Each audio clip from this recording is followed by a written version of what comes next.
മാവേലിക്കര നഗരസഭാ ചെയർമാനെതിരായ അവിശ്വാസം പാസായി. കോൺഗ്രസ് ഭരിക്കുന്ന നഗരസഭയിൽ കോൺഗ്രസ് തന്നെയാണ് ചെയർമാനെതിരെ അവിശ്വാസം കൊണ്ടുവന്നത്.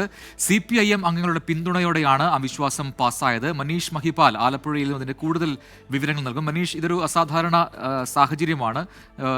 കോൺഗ്രസ് ഭരിക്കുന്ന ഒരു നഗരസഭ, അവിടെ കോൺഗ്രസ് തന്നെ അവിശ്വാസ പ്രമേയം കൊണ്ടുവരുന്നു, അതും ചെയർമാനെതിരെ. എന്താണ് സംഭവം? ഇവിടെ ഈ കോൺഗ്രസിന്റെ സ്വതന്ത്രനായി മത്സരിച്ച് ജയിച്ച ആളാണ്. അതായത് നേരത്തെ CPIMന്റെ വാർഡ് അംഗമായിരുന്നു, പഞ്ചായത്ത് അംഗമായിരുന്നു ശ്രീകുമാറാണ്. കഴിഞ്ഞ തദ്ദേശ തെരഞ്ഞെടുപ്പിൽ അദ്ദേഹം പിന്നീട് സ്വതന്ത്രമായി മത്സരിച്ചു. പക്ഷെ LDFൽ ഉണ്ടായിരുന്നില്ല. ഈ 9-9 എന്ന രീതിയിൽ ഇടതുപക്ഷത്തിനോ അല്ലെങ്കിൽ കോൺഗ്രസിനോ UDFനോ ഭരണം ലഭിക്കുന്നു എന്ന ഘട്ടത്തിലായിരുന്നു അദ്ദേഹം ശ്രീകുമാർ UDFനൊപ്പം സ്വതന്ത്രമായി നിലനിന്നത്.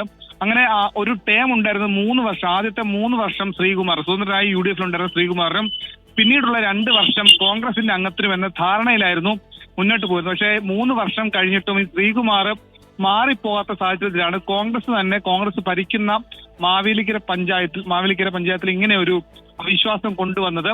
ഒപ്പം തന്നെ CPIMന്റെ അംഗങ്ങൾ കൂടി, അതായത് 10 അംഗങ്ങളാണ് CPIMനുള്ളത്. ഒരാൾ ജനാധിപത്യം കോൺഗ്രസിലുള്ള അംഗമാണ്, അതായത് ഘടകകക്ഷികളുള്ള അംഗമാണ്.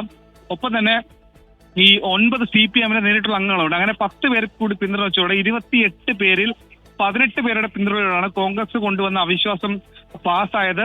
ഒപ്പം തന്നെ BJP ഇവിടെ വിട്ടുനിന്നു എന്നത് ശ്രദ്ധേയമാണ്. BJPയുടെ 8 അംഗങ്ങളുണ്ടായിരുന്നു, 8 അംഗങ്ങൾ വിട്ടുനിന്നു.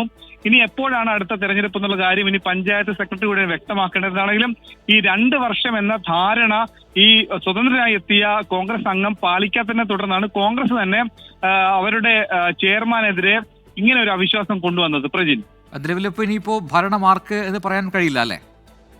നിലവിൽ 9-9 എന്ന രീതിയിൽ നിൽക്കുന്ന ഘട്ടത്തിൽ ഇനി മാവേലിക്കര പഞ്ചായത്തിൽ ആർക്കാണ് ഭരണം എന്ന കാര്യം തീരുമാനിക്കുക ഒരു പക്ഷെ BJP ആയിരിക്കും.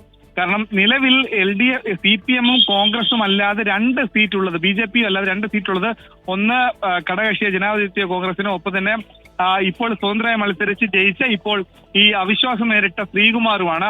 അങ്ങനെ ഇവരൊക്കെ ആർക്ക് വോട്ട് ചെയ്യുമെന്നതായിരിക്കും ഏറ്റവും നിർണായകം. എന്നല്ലെങ്കിൽ ഈ തീയതി ഇതുവരെ തീരുമാനിച്ചിട്ടില്ല. അപ്പോഴായിരിക്കും നമുക്ക് അറിയാൻ സാധിക്കുക ആരായിരിക്കും ജയിക്കുക എന്നുള്ള കാര്യം. അസാധാരണമായ ഒരു സാഹചര്യമാണ് മാവേലിക്കര നഗരസഭയിലുള്ളത്.